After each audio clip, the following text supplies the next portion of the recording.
Capítulo 5, Sistema Respiratorio. Presentación del caso. Un varón de 2 años de edad fue sometido a radiografía sistemática de tórax después de la visita de una tía en la que se encontró tuberculosis pulmonar activa. Al examinar la radiografía de tórax del pequeño, no había pruebas de tuberculosis pulmonar, pero se observó que el lóbulo superior del pulmón derecho tenía aspecto de panal. No se encontró nada más anormal. Nos plantean los siguientes interrogantes.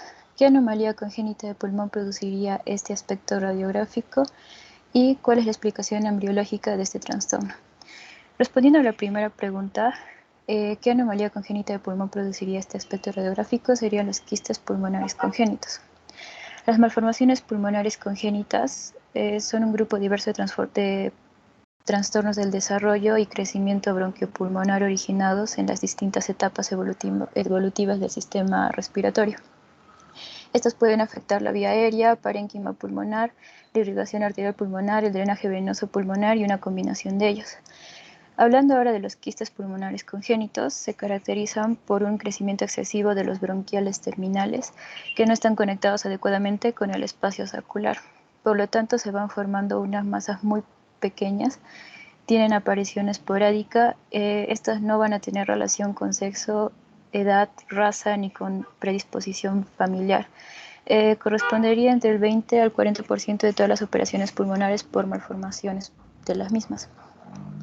Por lo general esto es unilateral y afecta a un lóbulo en un gran porcentaje y en la mayoría de los casos es basal.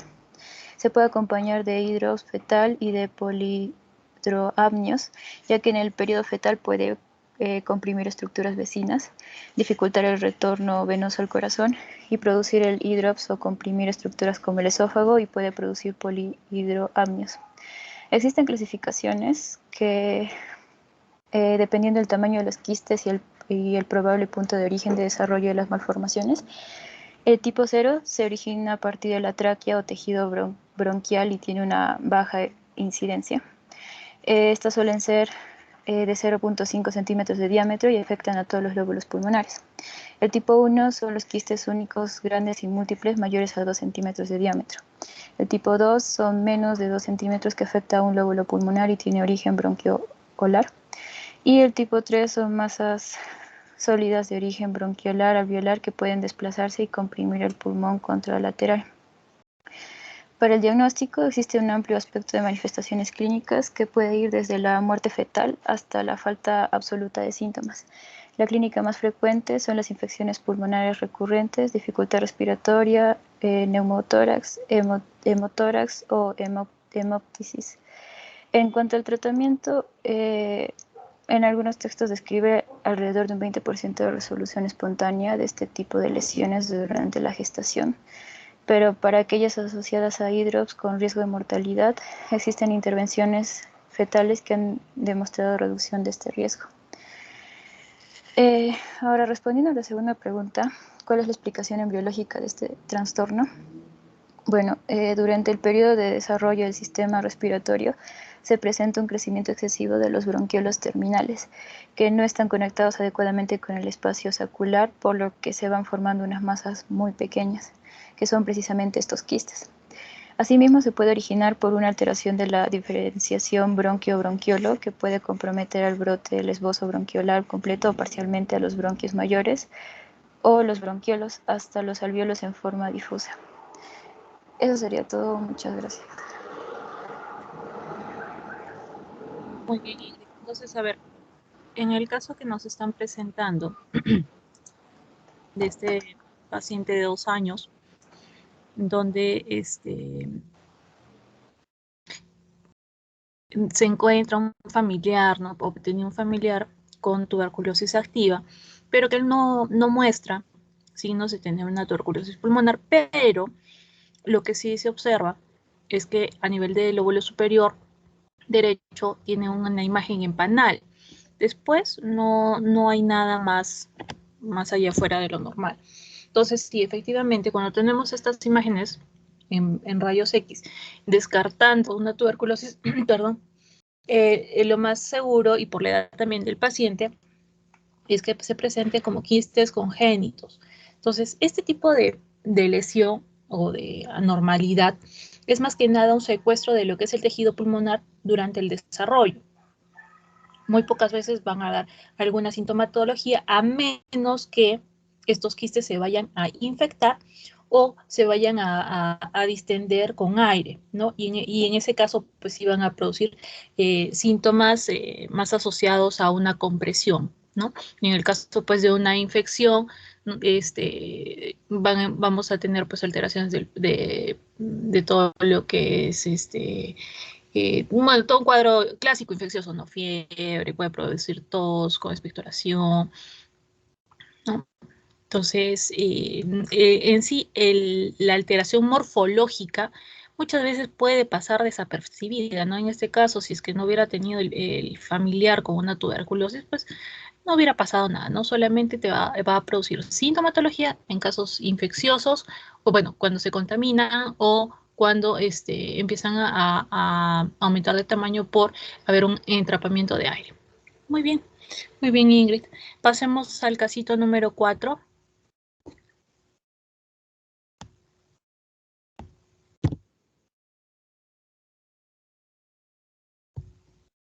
Doctora, ¿se puede visualizar? Sí, Milen, adelante. Ya.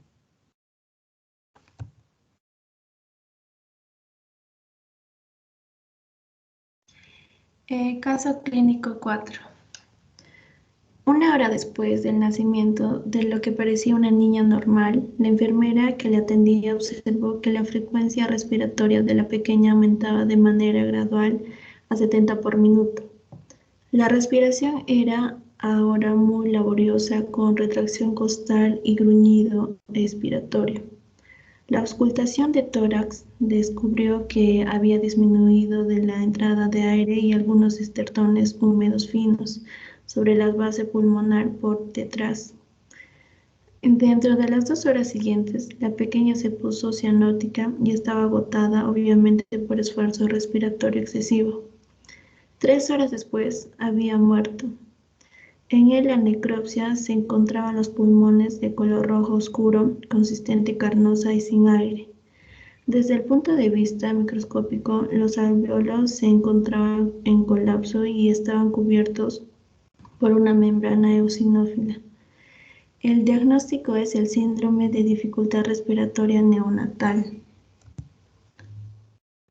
Las causas se da principalmente en aquellos bebés nacidos prematuramente, donde los pulmones no están completamente desarrollados y no producen líquido surfactante adecuadamente, el cual es necesario para la insuflación de los pulmones e impedir que los alveolos colapsen durante este proceso.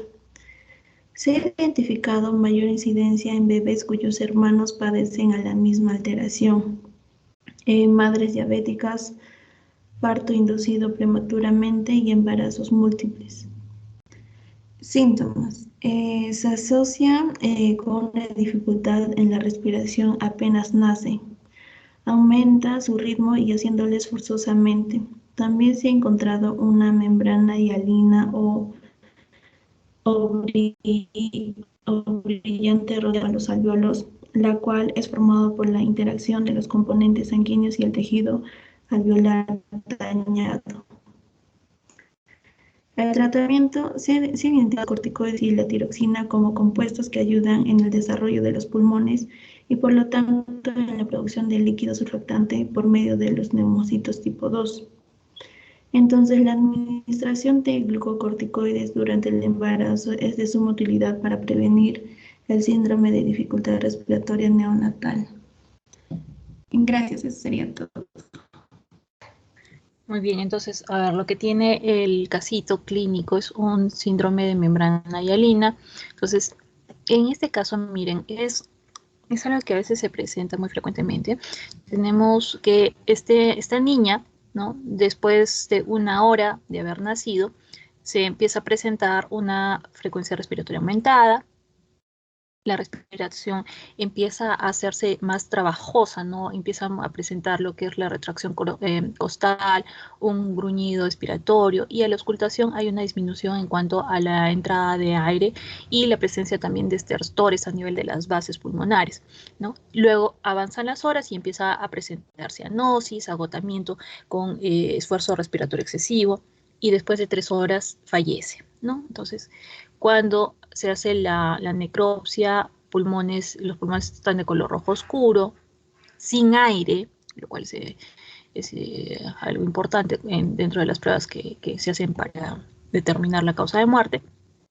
Y cuando se hace el examen microscópico, porque cuando nosotros hacemos las necropsias, sacamos una muestra representativa de los distintos tejidos, ¿no? Cerebro, estómago, corazón, pulmón, ¿listo? Y eso preparamos las láminas para ver las causas probables de muerte. Entonces, a la microscopía los alvéolos se encuentran colapsados y cubiertos de una membrana eosinofílica. Eso es el punto clave para hacer este diagnóstico en relación al síndrome de membrana hialina. Entonces, ¿qué es lo que pasa? Que en este trastorno la causa es justamente un defecto en la producción del agente tensoactivo, ¿no? De lo que es el surfactante, que es lo que permite, o bueno, lo que evita el colapso de los alvéolos al momento de que uno respira. ¿Listo? Entonces, esta sustancia lo que va a hacer es superar las fuerzas de tensión superficial a nivel de los alvéolos cuando entra el oxígeno. La formación de esta membrana eosinofílica es más que nada porque ha habido un derrame de líquidos que contienen fibrinógeno que provienen de la circulación pulmonar, y este fibrinógeno se termina convirtiendo en fibrina y forma pues esta membrana, ¿no? Que conocemos como la membrana hialina. Es muy común en los niñitos, en los neonatos prematuros, como mencionaba, pacientes de madres diabéticas, ¿no? O que a veces hayan nacido por cesárea también. Pero lo más común, lo que siempre hay que nosotros tenemos cuidado de que esto se vaya a presentar es en los lactantes, perdón, en los neonatos, en los prematuros. Entonces, en estos casos, lo que se debe hacer, si es que uno va a tener esta situación, por ejemplo, una gestante de unas 32 semanas, menores de 36 semanas, pues frente a un parto inminente podemos evitar de cierta forma que el neonato presente esta patología, ¿no?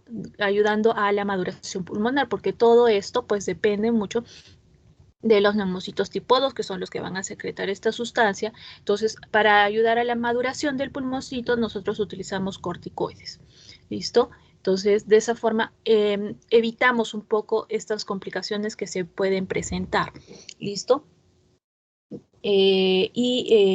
Además de eso, pues al momento que nacen, inmediatamente hay que darle cierto soporte respiratorio, mejorar la captación de oxígeno para evitar la acumulación de CO2 en la sangre, ¿no?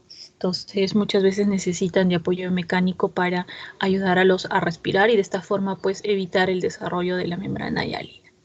Muy bien, pasemos ahora al capítulo número 7.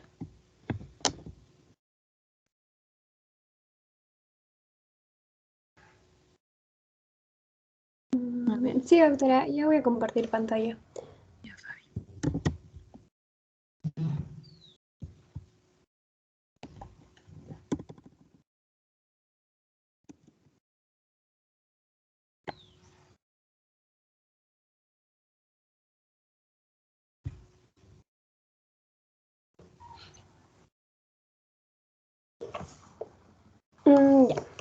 Buenos días, doctora. Buenos días, compañeros. El día de hoy voy a exponer el caso número 1 del capítulo 7, que es el sistema urinario. El caso nos dice que cuando se investiga un pequeño de 6 años de edad por efectos congénitos múltiples, se observó que después de la biografía que no poseía el riñón derecho.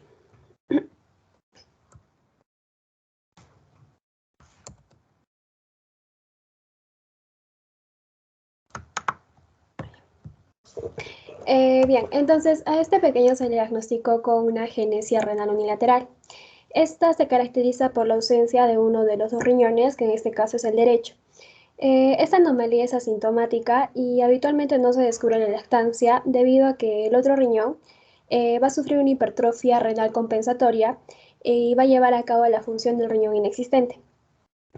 Acá resalté que le estaban haciendo diferentes exámenes por efectos congénitos múltiples porque se cree que esta anomalía podría formar parte de un síndrome ya que se encuentra asociada frecuentemente con otras malformaciones.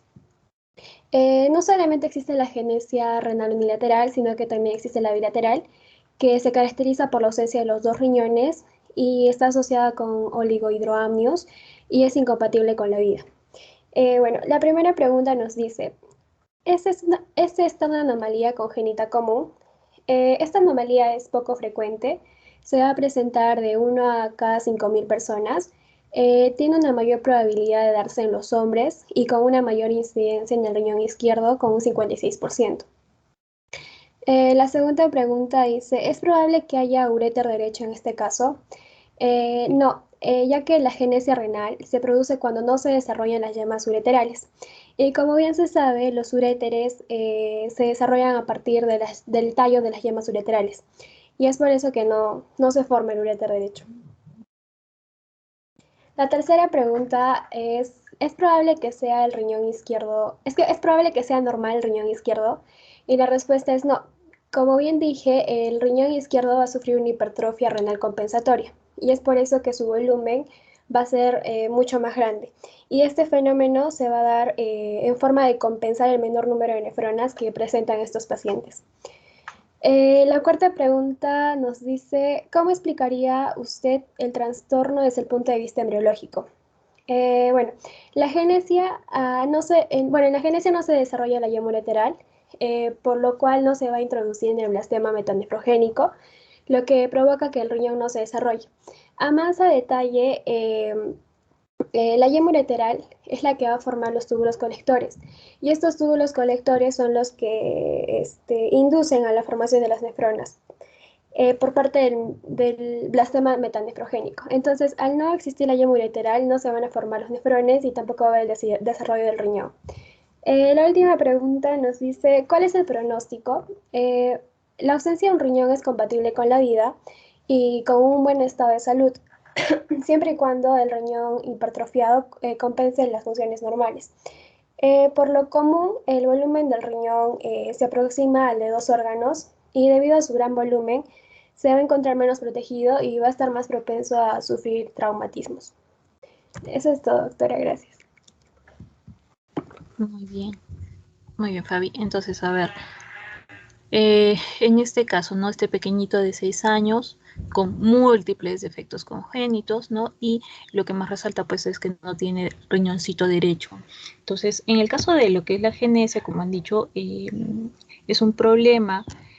Bueno, primero que nada es una patología muy poco frecuente, es rara, que a veces va a ser asintomática, y vamos a ver de que a veces lo que vamos a encontrar acompañando esta agenesia renal es también la falta del uréter de este riñón faltante. En el caso del riñón opuesto, ¿no? Que sería en este caso el riñón izquierdo, como lo han indicado, también va a ser un riñón hipertrófico, no va a ser normal. Este tipo de patologías, como lo he mencionado, es dado por una insuficiencia del conducto mesonéfrico, pues para producir lo que es la yema ureteral, ¿no? Entonces, la existencia de la yema ureteral induce al mesénquima de la masa celular intermedia para que se forme lo que es el capuchón metanefrogénico, ¿no? Entonces, la agenesia renal unilateral, en estos casos, nosotros tenemos que pacientes que pueden ser asintomáticos, ¿listo? Que el riñón opuesto se encuentra hipertrófico y hay que hacer también la revisión de lo que es el uréter, ¿no? Para ver si se encuentra o no presente. ¿Listo? Muy bien chicos. Pasemos por favor al casito número 2.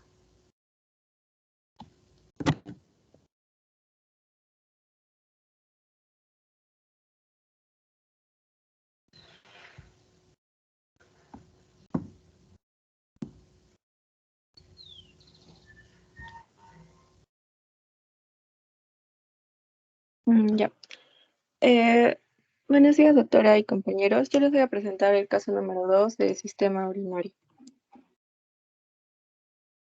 Ya. El caso nos dice que después de un parto difícil, se observó que el recién nacido de sexo masculino tenía un abdomen muy aumentado de volumen. A la palpación podía tocarse en cada flanco una tumefacción movible. 2 días después aparecieron signos y síntomas de disfunción renal y el pequeño murió. Durante la necrosis encontraron ambos riñones muy aumentados de tamaño y que al corte tenían quistes múltiples que ocupaban la médula, lo mismo que la corteza. Y los cortes de hígado descubrieron quistes biliares múltiples. Nos pregunta cuál es su diagnóstico y cómo explicaría usted este trastorno por medios embriológicos. Bueno, esto básicamente es una enfermedad quística renal. Esta se puede presentar en diferentes formas. Principalmente encontramos la enfermedad poliquística autosómica recesiva y el riñón displásico multiquístico unilateral. Bueno, la enfermedad poliquística autosómica recesiva se inicia desde el útero y se caracteriza por la dilatación fusiforme de los túbulos colectores en forma radial desde la médula a la corteza. Este se produce por una proliferación focal del epitelio en forma simétrica y circunferencial, determinando la dilatación fusiforme del túbulo y cambiando la función epitelial de reabsortivo a secretor. Esta es una patología que tiene gran variabilidad fenotípica porque está caracterizada por distintos grados de ectasia renal, que son los quistes en los túbulos colectores, como podemos ver en la imagen A, que es una tomografía computarizada de un niño de 5 meses de edad con enfermedad poliquística renal autosómica recesiva. Como hemos dicho que es fenotípicamente variable, también puede suceder que haya la malformación de la vía biliar y hepática, con fibrosis hepática y renal. Esta es una enfermedad que se diagnostica en el momento del nacimiento o también puede ser en la fase intrauterina mediante una ecografía. En la imagen B, por ejemplo, podemos ver un riñón izquierdo de un niño de 15 días de edad en la que se muestra la presencia de múltiples quistes no comunicantes y la ausencia de tejido renal. Este sería un riñón displásico multiquístico unilateral. También hemos visto que el paciente presentó disfunción renal, que también es característico de las enfermedades renales quísticas, específicamente de la enfermedad renal poliquística autosómica recesiva. Y habitualmente el lactante va a fallecer poco tiempo después de su nacimiento, pero cada vez hay un mayor aumento de lactantes con este problema que sobreviven por la diálisis postnatal y trasplante renal. Eso sería todo. Muy bien, entonces, a ver, en el caso que nos están presentando, tenemos un recién nacido masculino que lo primero que se observa pues es un abdomen aumentado en cuanto al volumen. A la palpación ahí se puede encontrar una tumefacción movible y luego empiezan a aparecer síntomas y signos de disfunción renal y luego fallece, ¿no? Entonces con la necropsia se encuentran los riñones aumentados de volumen y cuando se hace el corte del tejido se encuentran múltiples quistes a nivel de la médula y de la corteza renal. Y también los cortes de hígado pues se encuentran también en los quistes biliares múltiples. Entonces, como han indicado, el diagnóstico pues es una enfermedad poliquística poliquística renal junto con quistes biliares. Entonces, cuando tenemos esta patología de la enfermedad renal poliquística, es una enfermedad también que es, digamos, una de las más frecuentes que se pueden producir en cuanto a afectaciones hereditarias del sistema renal y que es considerado mayormente un trastorno autosómico recesivo. y que muchas veces hay esta relación, esta asociación entre la presencia de quistes renales y quistes a nivel hepático. Y de acuerdo a las presentaciones, a las manifestaciones que se vayan a dar, se pueden clasificar hasta en 4 tipos. En el caso de los primeros tipos, es una lesión que es muy grave, que se va a acompañar de una insuficiencia respiratoria, junto con lo que es el síndrome de Porter, y lo cual lleva al fallecimiento temprano del neonato. Hay la tipo 2, donde la muerte es más por una insuficiencia renal aguda. En el caso de la tipo 3 y la tipo 4, y que ya son mucho más avanzadas, o sea, el periodo de los niños van a llegar a una etapa infantil, a una etapa de joven, donde más que nada se desarrolla una fibrosis hepática con hipertensión a nivel también portal. Entonces, en este caso, este feto que tenemos ha podido presentar una patología de tipo 1, una patología de tipo 2, listo. Más que nada debe ser la de tipo 1 porque fallece al corto tiempo, ¿no? Y bueno, aunque no indica nada en relación a lo que es al tejido pulmonar, ¿no? Entonces, pero dependiendo del acompañamiento que vaya a haber, pues habría que clasificarlo, ¿no? En el caso del tipo 1, por ejemplo, lo que en los cortes de anatomía patológica se puede encontrar es estos, como ha mencionado, ¿no? La dilatación a nivel del colector, la presencia de los quistes a nivel del hígado, ¿no? Y nosotros también contamos la cantidad de conductos biliares que se van a encontrar aumentados, ¿no? Muy bien. Muy bien, chicos, pasemos al casito número 3, por favor.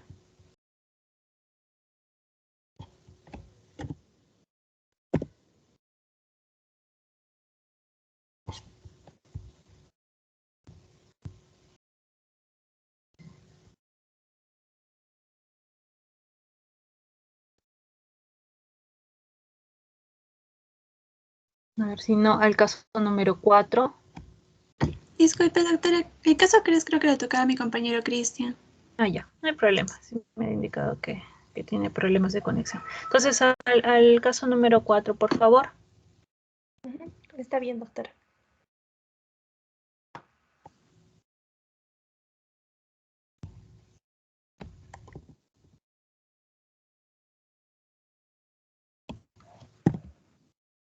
¿Se observa, doctora? Sí, adelante, Lisa. Gracias, doctora. Sobre el caso clínico número 4,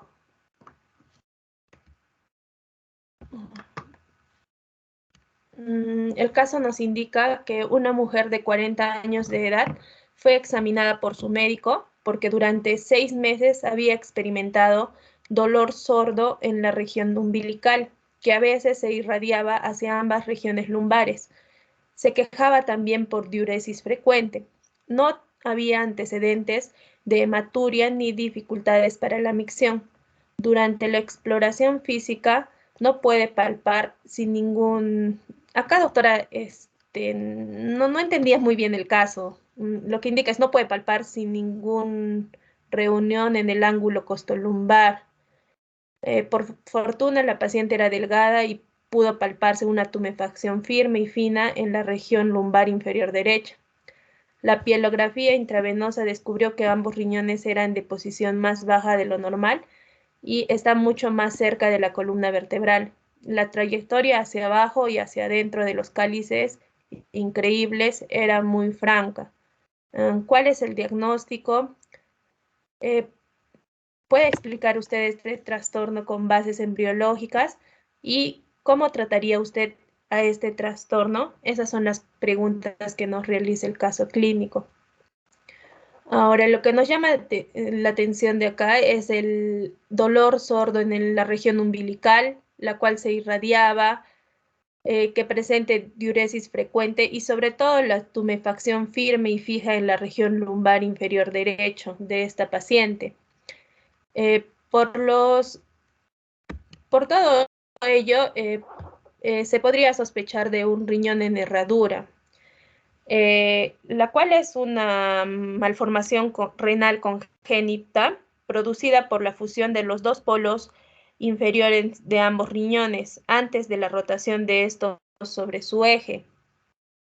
Esta malformación generalmente se da entre la cuarta y la sexta semana, de tal forma que quedan unidos por un istmo que puede ser de tipo fibroso o parenquimatoso. Estos riñones anómalos mantienen una función renal normal, aunque presentan alteraciones anatómicas en cuanto a su vascularización y su vía excretora. Este tipo de riñón en herradura se identifica en casos, sobre todo en varones, y generalmente cursa asintomática y su diagnóstico es de forma accidental. En una gran parte de casos, aproximadamente los estudios indican el 36%. La presencia de los síntomas y signos deben alertarnos de la posible presencia de un riñón en herradura, como el caso de la hematuria, la disuria recurrente, poliuria o alguna masa abdominal y o dolor abdominal de predominio en los flancos o ángulo costovertebral. También se presenta en el caso de la masa abdominal, también se asocia con hipernefromas y el tumor de Wilms. La siguiente pregunta es, ¿puede explicar usted este trastorno con bases embriológicas? La fusión de los polos y formación del istmo se produce cuando los riñones todavía están en la pelvis. Existen dos hipótesis embriológicas acerca de la formación del riñón en herradura, en función de tejido que forme el istmo. En el caso de que este tejido sea tejido fibroso, que se presente en aproximadamente el 15% de los casos, se podría indicar que se forma entre la cuarta y octava semana del desarrollo intrauterino tras la penetración de la yema ureteral en el blastema metanéfrico. Los polos inferiores se ponen en contacto y se fusionan dejando un puente fibroso. Y si es que este fuera tejido parenquimatoso, que es el 85% de los casos, se ha postulado que la fusión podría ser el resultado de un proceso teratogénico, envuelto en la migración anormal de las células nefrogénicas posteriores, las cuales terminan formando un istmo. Este evento teratogénico ayudaría a explicar también el riesgo aumentado de neoplasias renales y frecuentemente localizadas en la región del istmo. La siguiente pregunta es, ¿cómo trataría usted a este trastorno? El tratamiento sería quirúrgico y está indicado cuando este proceso tiene lugar con urolitiasis recurrente, obstrucción de vías urinarias y reflujo vesicoureteral complicado. Ahora es importante considerar que la irrigación en este caso es variable, lo que puede también plantear un problema técnico quirúrgico al momento de una cirugía. Eso sería todo, doctora. Gracias.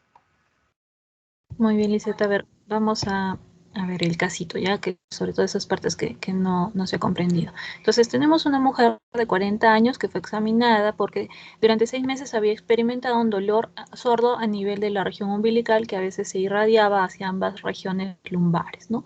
También se quejaba de una diuresis frecuente, no había antecedentes de hematuria, ni acá de ser ni dificultades para la micción. Durante la exploración física radiológica no se puede palpar ni ver debe ser ninguna masa a nivel del ángulo costolumbar. Por fortuna, la paciente era delgada y se puede palpar una tumefacción firme y fija en la región lumbar inferior derecha.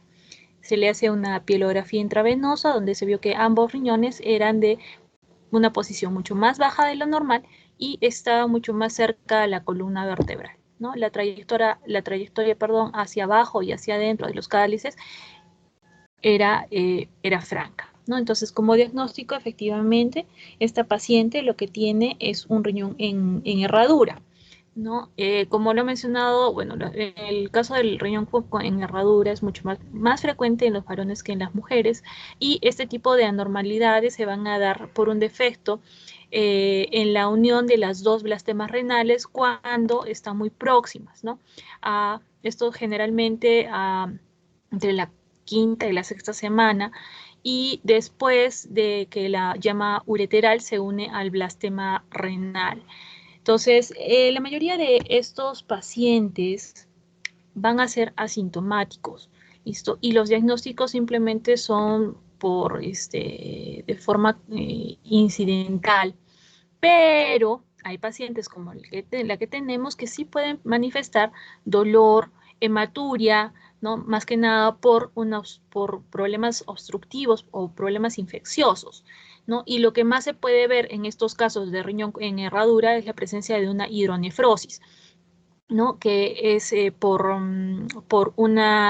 que se debe principalmente por el reflujo vésico-ureteral o por la obstrucción de todo lo que es el sistema colector, porque hay una compresión ureteral, o porque a veces presentan con más frecuencia litiasis renal, o porque hay una obstrucción también a nivel de la unión ureteropélvica. Entonces, este tipo de riñones a veces acompañan también a otros síndromes, ¿no? Como, por ejemplo, las trisomías, está presente a veces acompañado de trisomías la 13, la 18, la 21, ¿no? Y como han dicho, estos pacientes pues tienen mayor riesgo a presentar lo que es el tumor de Wilson. Entonces,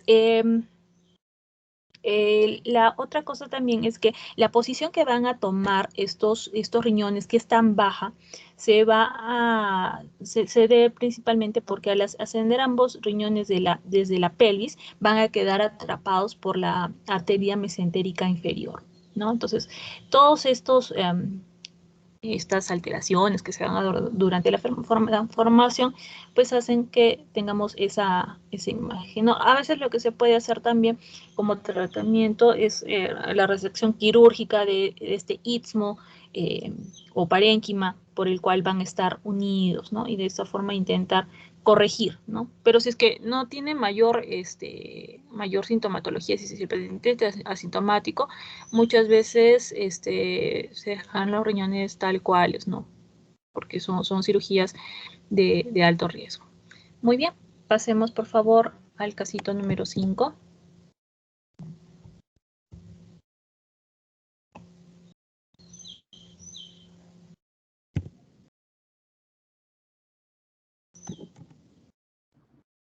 Listo, doctora. ¿Logra ver mi pantalla?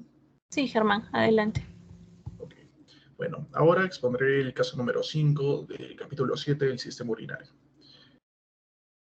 En este caso clínico número 5 nos indican que si se descubre un paciente que tiene una arteria renal aberrante, bueno, nos indican que si es producida por algún trastorno, y en este caso si es así, ¿por qué? Con respecto a esta primera pregunta, debemos saber que se da a menudo en casos de pacientes hipertensos, ya que la obstrucción parcial o completa de estas arterias aberrantes limitarían la perfusión efectiva en sus respectivos segmentos renales. Como sabemos, se dan en un 30% de los individuos que presentan este trastorno, por así decirse. Y bueno, debido a causa de esta anomalía puede producirse un caso de hidronefrosis, la cual es una afección de acumulación excesiva de orina de los riñones a causa de la inflamación de dichos. Y esto causaría dolor al orinar, náuseas y vómitos en el paciente. Y con respecto a la segunda pregunta, ¿cómo explicarías la existencia de una arteria renal aberrante? Bueno, primero debemos saber que hacia la cuarta semana del desarrollo embrionario emergen ramas dorsales, ventrales y laterales de la aorta dorsal. Y bueno, las arterias segmentarias laterales forman ramas pronéfricas, mesonéfricas, metanéfricas, suprarrenales y gonadales. Continuando con esto, las arterias pronéfricas y mesonéfricas involucionan junto a dichas estructuras y bueno, hacia la séptima semana el metanefros asciende y pierde progresivamente la relación de las arterias segmentarias, y ya sean caudales y craneales, quedando habitualmente una arteria segmentaria única en cada lado. Y bueno, la alteración en el proceso de la involución de las arterias mesonéfricas durante, bueno, la degeneración del mesonefros, así también como la división temprana de las arterias segmentarias, darían nivel darían el caso a dichas arterias renales aberrantes o también denominadas polares. Y bueno, eso sería todo con respecto a este caso clínico. Ok, muy bien. Entonces, a ver, en este caso nosotros lo que tenemos, no simple, ¿no? Ya nos indican que se encuentra en el paciente una arteria renal aberrante. Entonces, cuando nosotros encontramos este tipo de malformación vascular, es una arteria que que son arterias accesorias o adicionales, ¿no? En este caso, cuando tenemos una arteria renal aberrante, son arterias que van a estar irrigando lo que es el polo superior o el polo inferior renal. ¿Listo? En este caso es una arteria esplácnica externa persistente, como dice rama de la aorta, y bajo condiciones normales nosotros sabemos que las arterias esplácnicas, la externa inferior, que van hacia el riñón, pues van a desaparecer. En caso si es que van a persistir, la mayoría no van a producir un efecto indeseable, ¿listo? Y en algunos casos, ¿no? Lo que podrían causar es una obstrucción ureteral con presencia de hidronefrosis resultante, ¿no? Hay otro término también que se puede dar en contexto a lo que es una arteria accesoria renal. La diferencia entre una accesoria y una aberrante va a ser en relación a el sitio donde van a irrigar, ¿no? Las accesorias generalmente van dirigidas a irrigar lo que es el hilio renal, ¿no? Y las aberrantes van más hacia los polos, tanto el polo superior o el polo inferior. ¿Listo? Y la gran mayoría, pues, es un hallazgo un poco raro, ¿no? Muy bien, muy bien, muy bien, muy bien. Pasemos, por favor, al casito número 6. Yo, doctora. Muy bien. Adelante, Fía. ¿Se puede visualizar? Sí, adelante. Ya. Bueno, hoy día les hablaré sobre el caso clínico número 6 del sistema urinario. Bueno, empezamos con un muchacho de 3 años de edad que fue llevado a pediatría porque tenía un dolor abdominal bajo de tipo cólico, de 3 meses de evolución que a veces perseguía en la región renal izquierda o en la parte anterior de la región abdominal. Poco tiempo antes había sufrido fiebre con escalofríos. En la expresión física todo estaba normal en la región renal derecha, en el lado izquierdo del abdomen se percibió una masa que descendía en expiración. La pilografía intravenosa descubrió el riñón derecho normal. En el lado izquierdo había concentración pobre de material radiopaco. La piel vacía y los cálices renales superiores estaban muy gastados. En la exploración meticulosa se descubrió la existencia de 2 uréteres en el lado izquierdo. Y en un análisis de orina descubrió bacteria, que son las bacterias en la orina, y la piuria, que es la presencia de pus en la orina, que puede ser un signo de infección o de problemas en los riñones. Al niño le encontraron 2 uréteres del lado izquierdo, por lo que estamos ante una duplicidad ureteral. En este caso sería unilateral porque solo está en el lado izquierdo. ¿Qué significa esto? Pues que posee 2 uréteres para un riñón, que drenan independientemente de la vejiga, como podemos ver en la imagen. Es diagnosticada accidentalmente por ser asintomática, aunque en ocasiones se puede asociar a otros efectos congénitos como son el reflujo vesicuteral, el ureterocele, como es el caso, y la estenosis ureteral, entre otros efectos más. Ahora, la ley de Wegener establece que el uréter que drena el polo superior del riñón se va a sentar medial y distal al sitio de inserción del uréter que drena el segmento inferior, mientras que el uréter del segmento superior puede asociarse a fenómenos obstructivos, como lo es el uterocele. Un ureterocele es una pequeña hernia o una dilatación en el uréter, generalmente que se da en el extremo más próximo a la vejiga. Como vemos, la parte del uréter más cercana a la vejiga se agranda, porque el orificio del uréter es muy pequeño y obstruye el flujo de orina, por lo que ésta se acumula en el conducto del uréter. Si el ureterocele no se identifica mediante una ecografía prenatal, es posible que no se detecte hasta que el niño presente infecciones recurrentes de las vías urinarias. ¿A quiénes afectan estas afecciones? Son mucho más comunes en niñas que en niños. En niñas, el ureterocele compromete en la mayoría, en ambos de los casos, a ambos riñones, mientras que en los varones solo compromete a un riñón. Ahora, hablando un poco más sobre el diagnóstico, durante la exploración se encontró una masa abdominal que es un signo de ureterocele. El dolor puede ser debido a que el ureter tiene movimientos peristálticos. Recordemos que hay una acumulación de orina que no puede salir debido a la obstrucción. haciendo que el uréter se contraiga para expulsarla, lo que provoca el dolor tipo cólico. También puede estar relacionada al mismo proceso inflamatorio. Además, la fiebre es la que puede estar causada por la infección que está teniendo el paciente. Ahora, ¿cómo trataría usted a este paciente? El tratamiento debe ser individualizado y va a variar de un niño a otro, teniendo en cuenta su edad, su estado en general, sus antecedentes patológicos, la gravedad, entre otros. Primero lo que debemos hacer es darle antibióticos para las infecciones, hasta que se puede llevar a cabo una cirugía. El objetivo del tratamiento es eliminar la obstrucción, y esto se puede tal vez lograr mediante los drenajes colocados en el uréter o en el riñón, que pueden proporcionar un alivio de los síntomas, pero a corto plazo, siendo esto muchas veces una medida profesional y no definitiva, ya que corren un riesgo. La cirugía para reparar el uretrocele cura la afección en la mayoría de los casos. La operación implica hacer una incisión en el uretrocele o extirparlo, y luego fijar de nuevo el uréter a la vejiga. El tipo de cirugía va a depender de la edad, de la salud en general, de la magnitud de la obstrucción y de la función del riñón afectado. Recordemos que el niño tiene una concentración pobre de material radiopaco, lo que nos indica que no está bien su riñón, del lado izquierdo. Además, el desgaste de los cálices renales y la pelvecilla podría indicarnos también que a futuro pueda sufrir problemas de riñón, como insuficiencia renal.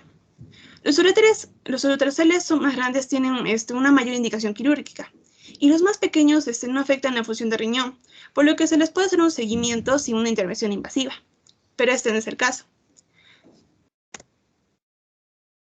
¿Cómo explicaría usted este trastorno desde el punto de vista embriológico? El origen de la duplicación ureteral tiene lugar durante la bifurcación temprana del brote ureteral. Esta variación se origina durante el desdoblamiento de la yema uretera primitiva, que está derivada del conducto de Wolff, la que posteriormente se va a unir con el blastema metanéfrico para formar el riñón y con el seno urogenital para formar la vejiga. Este grado de duplicación ureteral va a depender mucho del momento en el que se va a dar lugar la separación de las yemas ureterales. Ahora, hablando un poquito más, la causa de estos trastornos pues no se conoce a ciencia cierta. No obstante, se han presentado algunos casos entre hermanos, lo cual nos puede indicar que podría haber un componente genético. Gracias. Muy bien, entonces, a ver, en este caso tenemos un niño un chico de 13 años con dolor abdominal, tipo cólico, ¿no? Que a veces se encontraba en la región renal izquierda y otra vez en la parte anterior de la región abdominal. Luego empieza a tener fiebre con escalofríos. A la exploración no había nada más allá fuera de lo normal, ¿no? En el lado izquierdo del abdomen se encuentra pues una masa que desciende con la inspiración a la pielografía. El riñón está del lado derecho, se encuentra normal, mientras que el del lado izquierdo empieza a mostrar un material radiopaco, ¿no? Lo que es la pelvis y los cálices renales superiores estaban muy gastados, y también se encuentra la presencia de dos uréteres a este nivel, ¿no? En el lado izquierdo. Cuando se hace el examen de orina tiene bacteriuria, piuria. Entonces, lo que tiene pues este muchacho es en relación a lo que se conoce también como un uréter bífido. Entonces, con toda la descripción del caso, el chico además presenta una hidronefrosis en el lado izquierdo con lo que es un hidrouréter, ¿no? A causa de una obstrucción por la existencia pues de este uréter bífido a nivel del lado izquierdo. Este tipo de presentación, ¿no? De duplicidad ureteral, como ha mencionado, es una anomalía que se va a dar a nivel de lo que es el brote de la yema ureteral a partir de lo que es el conducto de Wolff, ¿no? Hay veces hasta que hay se triplica la presencia de este uréter. ¿Listo? Ahora, durante lo que se tiene que hacer a veces en estos casos, ¿no? Es una cirugía para intentar separar ambos uréteres, y el uréter que se encuentra obstruido, ¿no? Lograr permeabilizarlo, ¿no? Y reimplantarlo en la vejiga. Entonces, estos uréteres sabemos que deben de llegar de manera finalmente independiente a la vejiga, ¿no? Entonces, el uréter que drenaba la pelvis y los cálices se debe abrir hacia la vejiga por debajo del orificio de donde va a desembocar el otro uréter, ¿no? Y en el caso de que haya una hidronefrosis importante con infección renal, ¿no? El tratamiento a veces debe ser realizar una heminefrectomía, ¿no? Realizar la resección del riñoncito, ¿no? Pero para eso hay que evaluar realmente cada caso, ¿no? Ver cómo se encuentra la función renal, cuán alterado, cuán desgastado está el parénquima, ¿no? Para poder tomar la decisión de hacer la resección del riñón, ¿no? Que es lo que uno menos desearía, ¿no? Siempre como primera chance se va a dar hacer el intento del desdoblamiento del uréter, volverlos a recanalizar, volverlos a unir a la vejiga, pero son realmente cirugías muy complicadas donde cuando se hace manejo de lo que son las vías urinarias, lo que son los uréteres, por cualquier circunstancia, se corre el riesgo de que, como toda herida, se haga una fibrosis a nivel del área donde se ha hecho la cirugía y terminemos causando una obstrucción, ¿no? Y muchas veces a la larga estos pacientes pues terminan con una resección del riñón, ¿no? Con una nefrectomía, una heminefrectomía, ¿no? Entonces hay que valorar mucho cuál es la situación de cada paciente antes de someterlos a estos tipos de cirugía, ¿no? Muy bien, pasemos al casito número 7, por favor. Sí, doctora, un momento, voy a compartir mi pantalla. Listo.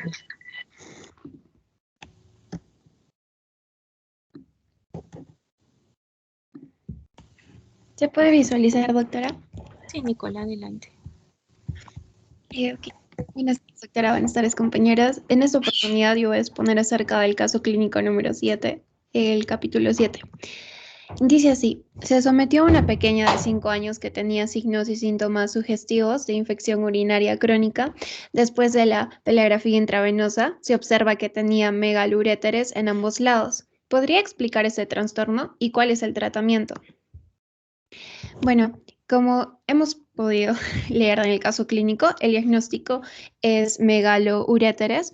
Alguna de las causas es que un megauréter que no está asociado a otros problemas se produce durante el desarrollo del feto y se presenta cuando una porción del uréter, que normalmente es una capa muscular de tejido, es reemplazada por un tejido que es fibroso y es rígido. Acerca de los síntomas.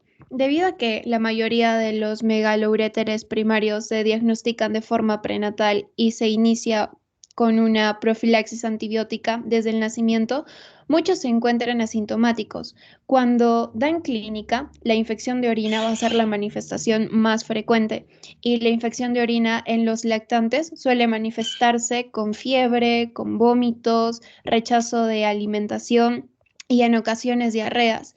Y en niños más mayores, la fiebre, el dolor en la región encima del pubis o en el costado y el escozor al orinar son los síntomas que son más frecuentes. Es menos frecuente que los pacientes presenten dolor abdominal o hematuria, que es la sangre en la orina. Acerca del tratamiento. El médico va a determinar cuál es el tratamiento más adecuado en función de las siguientes variables, que pueden ser la edad del niño, la severidad, la dilatación del uréter, la función de los riñones o la presencia de síntomas como infecciones de orina, dolor abdominal, entre otros. Y es importante recalcar que el megaluréter primario es una patología congénita que tiende a resolverse espontáneamente, por lo que en la mayoría de los casos se realizará un tratamiento conservador que consiste en controlar al paciente sin realizar ningún tratamiento específico. Y en algunos casos el paciente puede necesitar de antibiótico profiláctico que proviene las infecciones de orina durante un periodo de tiempo determinado por su médico. Y en aproximadamente un 80% de los pacientes, la dilatación del uréter tiende a disminuir o a desaparecer completamente con el tiempo. Sin embargo, en un 20% la dilatación empeora y la función del riñón se afecta o presentan síntomas como infecciones de orina de repetición, por lo que requerirán un tratamiento mediante cirugía. Y los pacientes que requieren tratamiento con cirugía suelen necesitarlo durante los 2 primeros años de vida. Eso es todo, doctora. Gracias. Muy bien, Nicole. Entonces, a ver, en el caso clínico ya nos están indicando, ¿no? Un paciente con signos de infección urinaria crónica, que la imagen, ¿no? La pielografía nos indica que tenía megauréteres, que es el término más adecuado, en ambos lados. Entonces, cuando hablamos de la presencia de los megauréteres, es una alteración donde se manifiesta pues una dilatación del uréter, pero que no tengamos signos de obstrucción a nivel de la vejiga, a nivel de la uretra, ni tampoco que haya algún trastorno neurogénico, ¿no? A nivel de las vías urinarias que produzca esto. Entonces son defectos que se van a dar a nivel de la unión uretero-vesical, con lo cual hay una regurgitación de la orina desde la vejiga, que puede ser la causa de algunos de estos trastornos, ¿no? Entonces, hay un desarrollo defectuoso de las capas musculares del uréter que podría explicarse la presencia también de un hidrouréter acompañando estos casos, ¿no? Y rara vez una de las causas sería las válvulas, presencia de válvulas a nivel del extremo inferior del uréter, ¿no? Y hay, por ejemplo, algunas clasificaciones donde, dependiendo de si hay obstrucción o si hay reflujo, las van a indicar como megauréter obstructivo no refluyente, o megauréter no obstructivo y reflujente, o que es reflujente y obstructivo, o simplemente megauréter, ¿no? Todo depende de las manifestaciones que se va a dar. Pero como les indico, este tipo de anomalías es en relación a la musculatura distal del uréter con lo que es una hipoplasia de estas fibras, con hipertrofia también de fibras colágenas, ¿no? Entonces, por eso vamos a tener este tipo de dilataciones que se van a evidenciar. Muy bien, pasemos por favor al casito número 8.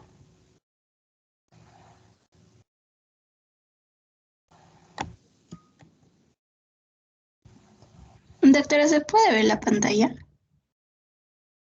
Adelante. Ya.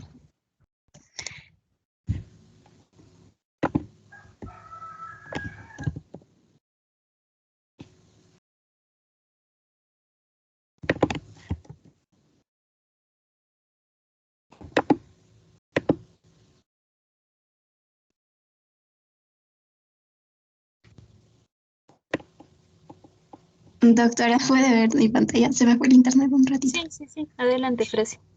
Ya. Se observó en un una zona húmeda roja que hacía al anterior, por encima de los servicios de pubis. Al ver chorritos de orina que salían a través de las esquinas superiores, se observó que la piel se continúa con los bordes de esta zona rojiza. Días y falta de descenso de los ambos. La exploración radiológica en la parte baja del abdomen descubrió que existía una separación de la sínfisis del pubis. Entonces, respondemos las siguientes. ¿Cuál es el diagnóstico? Bueno, en este caso el diagnóstico sería una extrofia vesical. Este va a ser un raro defecto congénito externamente al feto. La vejiga expuesta no va a poder pérdidas de orina o incontinencia. Los problemas causados por la extrofia vesical van a variar desde defectos en la vejiga, en los genitales, e incluye pélvicos, como es el caso en la sínfisis del pubis. reproductivos. La extrofia vesical se puede detectar en el embarazo. Sin embargo, a veces el defecto no. La siguiente pregunta nos dice, ¿cómo explicaría usted la causa embriológica confirmada? Se cree que se va a deber a la combinación de factores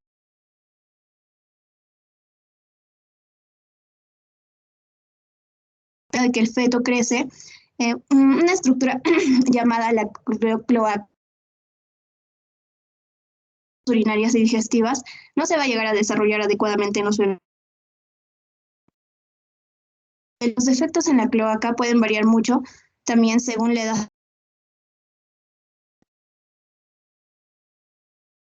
Y la siguiente pregunta nos dice, ¿cuál es el tratamiento? Con un apósito de plástico transparente para protegerla. Realizar una cirugía de reconstrucción con la cual se busca proporcionar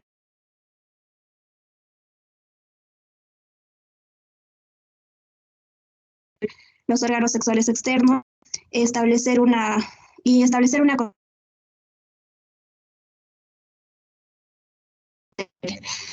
factores de riesgo, los cuales aumentarían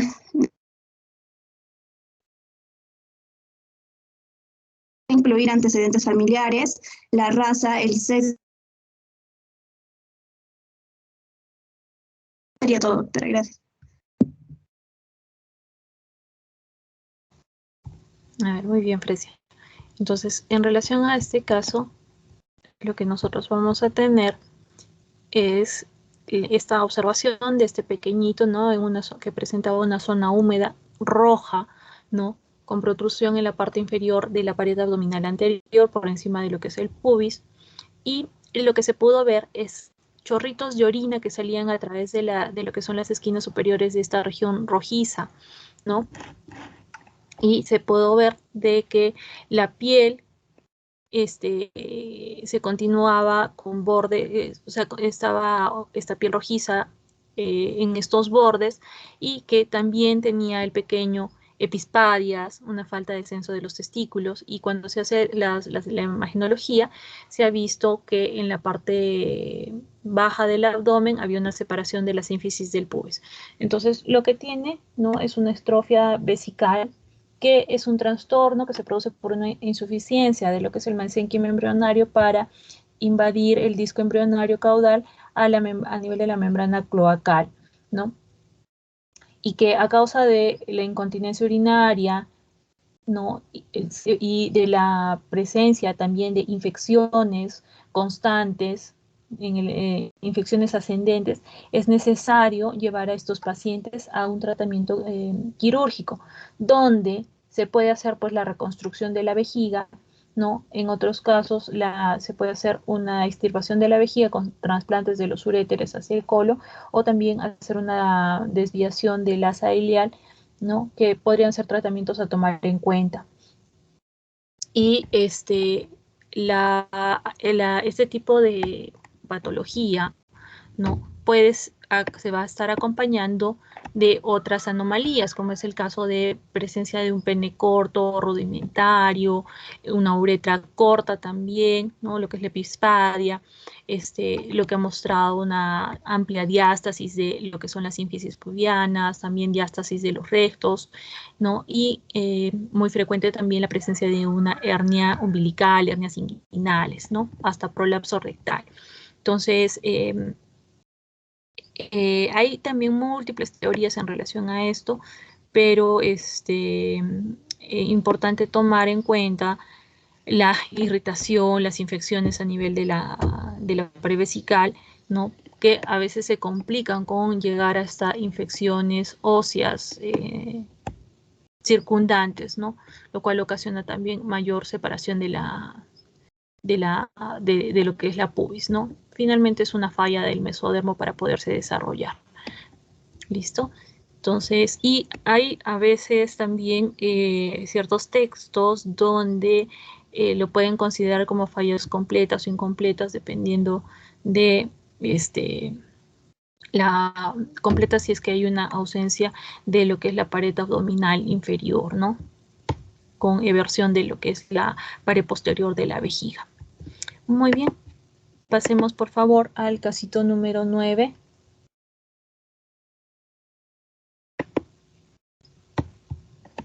Sí, doctora, se va a compartir pantalla.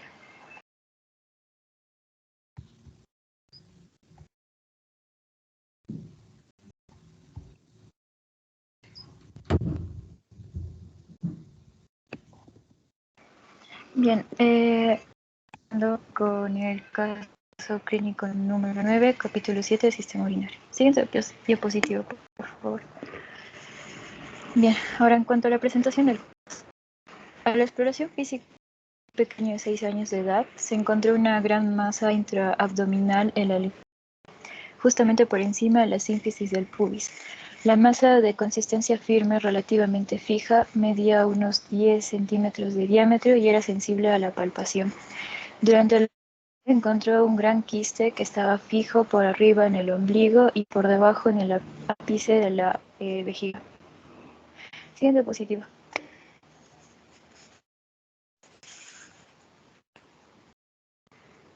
En el caso nos plantea dos interrogantes.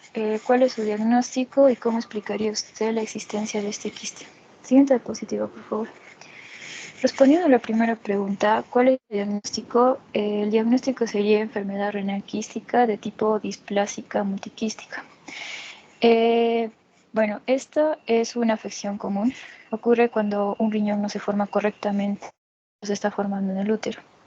Si algo va mal durante la formación, es posible que la persona termine con esta displasia renal multiquística, lo cual es un riñón lleno de quistes y tejidos de cicatriz que no funciona para nada y que con el tiempo sobre el cuerpo. Por suerte, el riñón normal que queda, por lo general, puede encargarse de toda la función renal necesaria para el. Ahora, esta enfermedad puede ocurrir. Si ocurriera en ambos riñones, el bebé por lo general no sobrevive.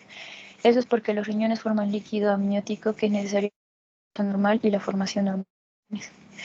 Esta enfermedad, hay casos en los que la displasia renal multiquística es hereditaria por un rasgo genético, pero la mayoría de los casos no es hereditaria. La formación de los riñones en el útero es compleja, con cientos de miles de pasos para obtener un riñón que funcione correctamente. Si uno solo de los pasos sale mal, se puede formar un riñón anormal. El motivo de esto no se conoce, no está causado por algo que la madre del niño haya hecho durante el embarazo. En cuanto a los síntomas, no presenta ningún síntoma en lo absoluto. La condición por lo general se descubre durante un ultrasonido cuando el médico siente el estómago durante un examen físico rutinario. En cuanto al diagnóstico, los riñones con displasia multiquística por lo general se descubren con un ultrasonido que se hace en los riñones de bebé de nacida. A veces en el estudio radiológico especial para diferenciar entre un riñón con displasia multiquística y un riñón bloqueado. Siguiente diapositiva, por favor. Y bueno, respondiendo a la segunda pregunta, ¿cómo explicaría usted la existencia de este quiste? Bueno, como se mencionó, la displasia renal multiquística se trata de una anomalía del desarrollo embrionario en la cual el parénquima renal es virtualmente sustituido por tejido no funcional, habitualmente en forma de quistes, no comunicados entre sí y casi invariablemente tiene asociación con la agenesia ureteral completa u obstrucción ureteral distal severa que ocurre en la etapa precoz. Esto se debe a alteraciones durante el desarrollo del sistema renal. El desarrollo de las enfermedades, como ya se mencionó, es unilateral. La formación de estos quistes son dilataciones de diferentes partes de nefronas que continuidad sobre todo en el asa de Henle. Siguiente diapositiva. Gracias. A ver, vamos a explicar bien este casito ya, porque no es el diagnóstico. A ver, tenemos un niño de 6 años donde había una gran masa intraabdominal a nivel de la línea media, ¿ok? Por encima de la sínfisis del pubis. Esta masa era firme, relativamente fija, de 10 centímetros de diámetro, sensible a la palpación. Y cuando ingresa a sala, se encuentra un gran quiste, uno solo, que estaba fijo por arriba del ombligo, por debajo del ápice de la vejiga. Entonces, en el caso del riñón poliquístico, no van a estar a nivel de la línea media, ¿no? Estamos hablando de riñones en ubicación de los flancos, además son varias masas, ¿no? Acá por sí nos está diciendo un quiste a nivel de la línea media. Entonces, ¿qué cosa puede ser esto? Un quiste del uraco.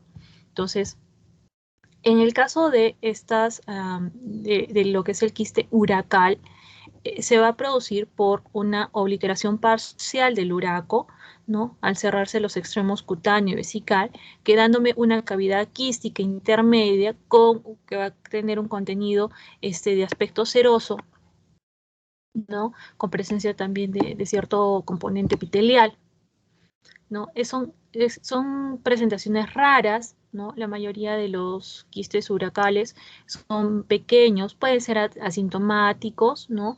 A veces no los podemos detectar hasta que empiezan a tener complicaciones, ¿no? Dentro de las complicaciones es este crecimiento que se va a dar de manera progresiva, pueden algunos formar cálculos, algunos pueden infectarse, otros pueden presentar sangrado, una ruptura intraperitoneal, pueden fistulizarse, pueden producirme obstrucción intestinal, obstrucción urinaria, ¿no? Y también pueden llegar a producir algún tipo de neoplasia, ¿no? Lo más frecuente de encontrar, pues, es en relación a que se pueda dar una infección, ¿no? Porque por la entrada de gérmenes que están en el ombligo o a nivel de la vejiga, ¿no? Entonces es la forma más fácil de encontrar este tipo de infecciones, ¿no? Entonces, y el diagnóstico, hay que hacer una asociación clínica, imagenológica, ¿no? En relación a lo que se está encontrando. En este caso, nuestro paciente que tenía esta gran masa, o sea, los detalles, una sola masa, la consistencia, media firme, listo, un diámetro relativamente considerable, ubicado en línea media, ¿no? Entonces son detalles que hay que tener en cuenta para dar con este diagnóstico. ¿Listo? Entonces finalmente este paciente lo que hace es, o lo que tiene pues es un quiste uracal. ¿Ok? Muy bien. Pasemos al capítulo 8, el casito número 1. Sí, pero un momentito.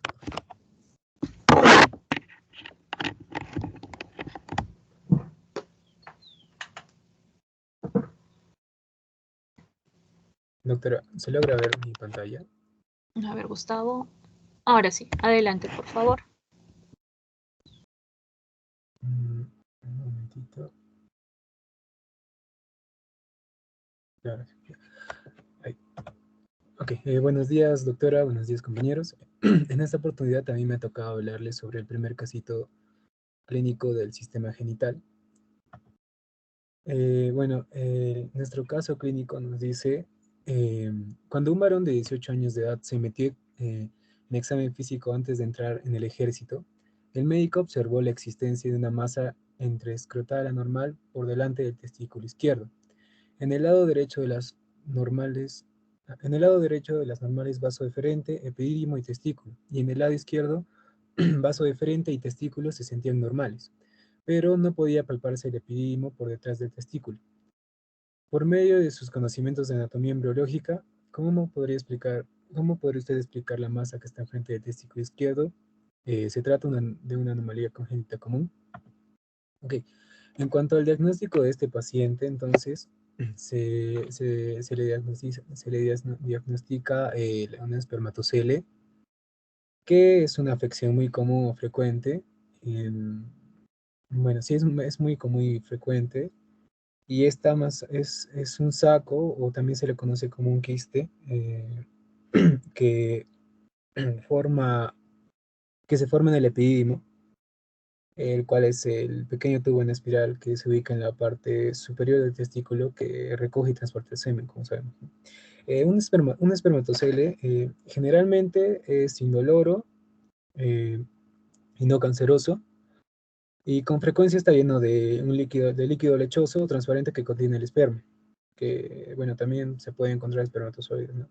Los espermatoceles, algunas veces llamados quites espermáticos, vienen siendo,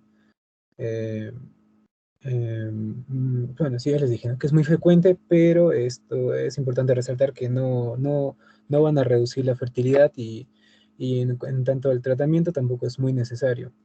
Entonces, no, bueno, aquí en el diagnóstico, el procedimiento que se toma es que se va a diagnosticar examinando el escroto, como lo hizo el médico. Como parte del examen, el médico lo que hace es alumbrar bueno, cada testículo, pero en este caso el testículo afectado, con la técnica que se llama la transiluminación, que con una luz, que se usa una luz para detectar si de repente hay la existencia de masas sólidas que pueden ser causadas por otros problemas, como por ejemplo un cáncer de testículo. En cuanto a los espermatoceles, si están llenos de líquido, lo que va a pasar es que la luz va a pasar, ¿no?, a través de esta y se va a notar claramente, ¿no? Si la luz de repente no pasa, es que se trata de una masa sólida que puede ser causada, como ya le dije, por el cáncer, ¿no? También es posible que es utilizada para de alguna forma certificar esto, una ecografía para estar más seguros. En cuanto a los síntomas, se refiere a un dolor, puede haber, no necesariamente, pero puede haber un dolor de testículo afectado, también puede haber pesadez, y también una hinchazón sobre el testículo. En cuanto a las causas, no se sabe exactamente la razón, o bueno, la causa de pero se sabe que puede llegar a ser el resultado de una obstrucción en uno de los tubos, de los tantos tubos que hay en el epidídimo, que, como sabemos, transporta y almacena el esperma, ¿no? Pero cabe agregar que existen también algunos factores de riesgo para padecer del espermatocele que se les atribuye a las madres que se les administraron, por ejemplo, el medicamento del dietilestilbestrol, que se les suele dar durante el embarazo para evitar un aborto espontáneo o de repente otras complicaciones que se presentan. Y bueno, en cuanto al tratamiento, como ya les dije, esto no es muy necesario, pero si de repente es mucha la molestia o de repente se está causando un dolor, se debe proceder a una cirugía. Por ello se va a dar una extirpación quirúrgica que se llama la espermatocelectomía, que puede llegar a dañar el epidídimo o de repente el conducto deferente. Y otra complicación de la cirugía es que el espermatocele reaparezca, aunque esto no llega a ser muy frecuente, pero sí es una complicación que puede haber. Y eso es todo, doctora. Muchas gracias. A ver, Gustavo, vamos con este caso. Tenemos un paciente de 18 años, ¿no?, que se le realizó un examen físico antes de entrar al ejército, donde había la existencia de una masa entre lo que es el escroto por delante del testículo izquierdo. En el caso del lado derecho, dice, todo estaba normal en relación a al deferente, al epidídimo, al testículo. Y en el lado izquierdo, el deferente y el testículo estaban normales, pero no podía encontrarse el epidídimo por detrás del testículo. ¿Listo? Entonces, acá, podrías pensar en que lo que presenta el paciente es una inversión del testículo hacia adelante, por lo cual sabemos que el epidídimo está situado hacia adelante y el testículo y la túnica vaginal están por detrás. Entonces, la presencia de esta inversión del testículo es a veces común, se puede digamos, tener otro tipo de diagnósticos diferenciales, ¿listo? Pero acá no nos está indicando, de repente faltaría que el caso sea un poquito más, nos explicara un poco más, nos diera un poco más de detalle, a ver si es que le habrían hecho alguna imagenología, ¿no? Para poder encontrar si es que había un quiste o no. ¿Listo? Pero más va eso, lo primero a pensar es de que ha habido una inversión del testículo. Entonces, el testículo va a estar normal, pero ubicado en una posición contraria, ¿no? Invertida. Entonces, no va a presentar mayor molestia, por lo cual también en el caso no nos indica de que el paciente pues tenga dolor, ¿no? O algún crecimiento anormal, no menciona nada de eso. ¿Ok? Entonces, eso más te orienta a pensar en una patología o en una anormalidad que ha pasado desapercibida porque no va a causar ninguna molestia. Entonces, eso es parte de lo que pasa con esta inversión testicular, ¿no? Y muchas veces puede causarnos confusiones en el diagnóstico con otro tipo de enfermedades testiculares, ¿no? Como que es lo que ha pasado. ¿Listo? Entonces, esto más está en relación a una inversión testicular, ¿ok? Muy bien. Pasemos a ver al casito número 2.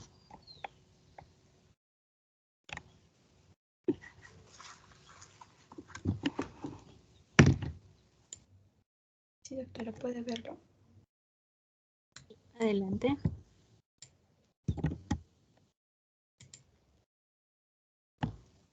Buenas tardes, doctor y compañeros. Expondré el segundo caso clínico relacionado con el sistema genital.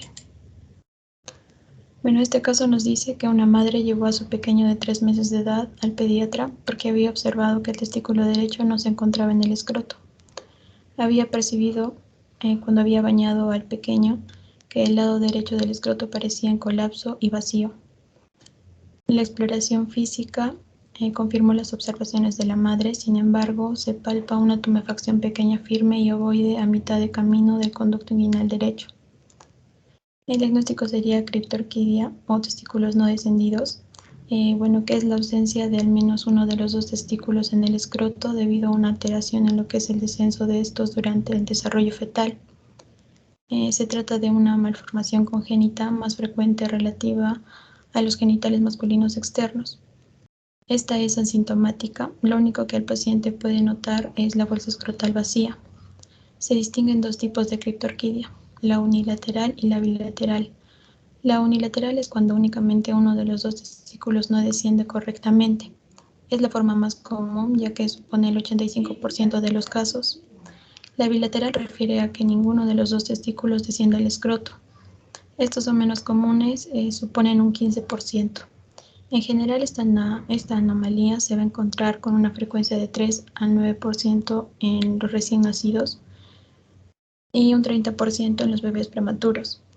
En la mayoría de los casos, este descenso de testículo tendrá lugar de forma espontánea antes de los 12 primeros meses de vida del bebé. De hecho, hasta en 2/3 de los casos descienden antes de los 4 meses. Lo más habitual es que el testículo se encuentre a lo largo del trayecto que debería haber seguido para descender hasta el escroto, siendo la localización más habitual la inguinal.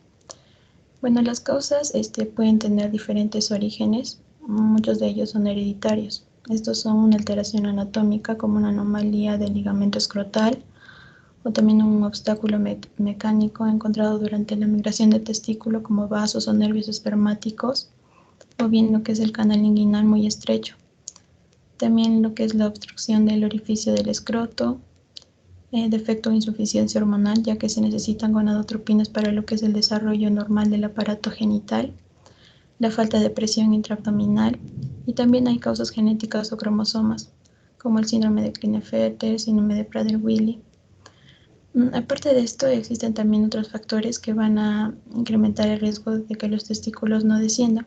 Es el caso de un bajo peso al nacer, alcoholismo de la madre durante el embarazo, el tabaco o la exposición a tóxicos como pesticidas. En cuanto al tratamiento, existe un tratamiento médico con lo que son hormonas como la beta-gonadotropina coriónica y la testosterona, que van a estimular el descenso. Sin embargo, esta estrategia está cayendo en desuso por sus efectos secundarios. Y ahora se utiliza lo que es la cirugía llamada orquiopexia, que es el tratamiento de elección actualmente para lo que es la criptorquidia. Esta cirugía es bastante efectiva y se suele realizar antes de los 2 años de edad.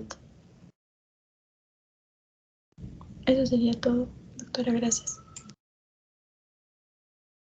Muy bien, Ale. Entonces, a ver, en este caso, nosotros lo que vamos a tener es que una mamá pues lleva a su pequeñito de 3 meses porque observa que no hay presencia del testículo derecho en la bolsa escrotal, ¿no es cierto?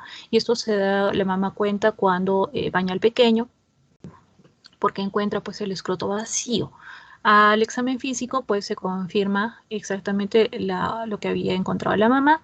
Sin embargo, dice que se palpa una tumefacción pequeña, firme y ovoide que se encuentra a mitad del camino del conducto inguinal derecho. Entonces, ¿qué es lo que ha pasado con este testículo? Pues ha habido, o lo que presenta es un descenso incompleto de este testículo derecho, ¿no? Y lo que se encontró a la exploración es que el testículo, ¿no? Esta masa que nos indica, pues realmente era el testículo que está en el conducto inguinal. Entonces, para la evaluación de los varoncitos, ¿no? Cuando son todavía pequeñitos, el testículo no desciende, digamos, de forma fija en las bolsas escrotales, ¿no? A veces esperamos un tiempo a que haya un descenso completo de esto para poder hacer el diagnóstico de una criptorquidia. Entonces, y más aún si el pequeñito, pues eso es un poco más complicado de poder hacer el diagnóstico, ¿no? De poder lograr palpar el testículo no descendido que se va a encontrar en el conducto inguinal. La causa exacta, pues aún no se conoce. Puede ser de que haya habido alguna interferencia de tipo mecánica al momento del descenso, ¿no? Por una insuficiencia en el desarrollo de lo que es el conducto inguinal, ¿no? En el caso de una insuficiencia bilateral de descenso se puede deber a una deficiencia de lo que es la secreción de las gonadotrofinas hipofisiarias, ¿no? Entonces, teniendo estos casos, los niños deben ser evaluados cada 6 meses, ¿no?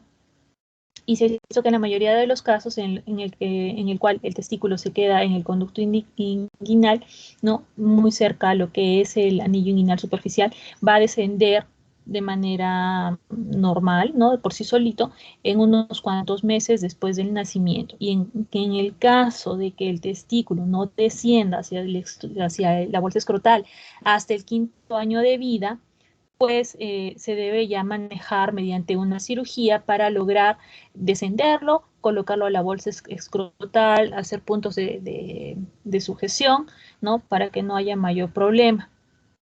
Muy raras oportunidades se utiliza un tratamiento hormonal para manejar este tipo de patologías.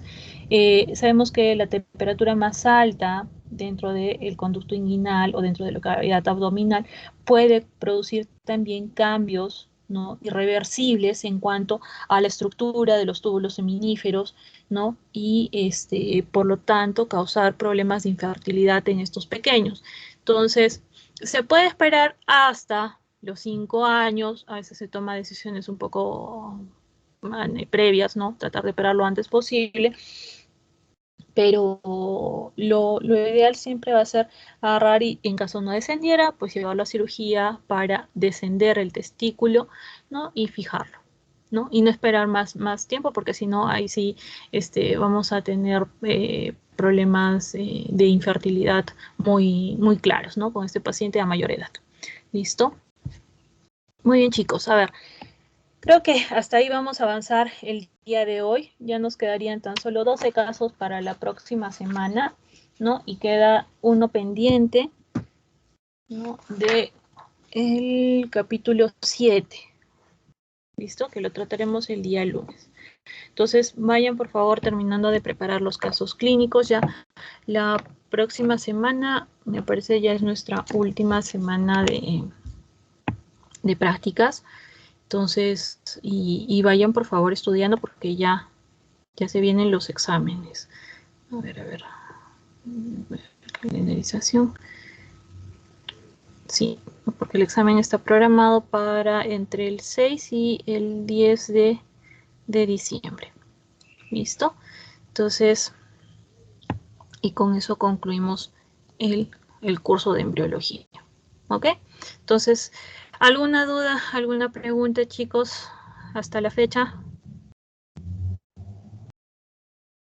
Listo. Muy bien. Entonces, nos estamos volviendo a encontrar el día lunes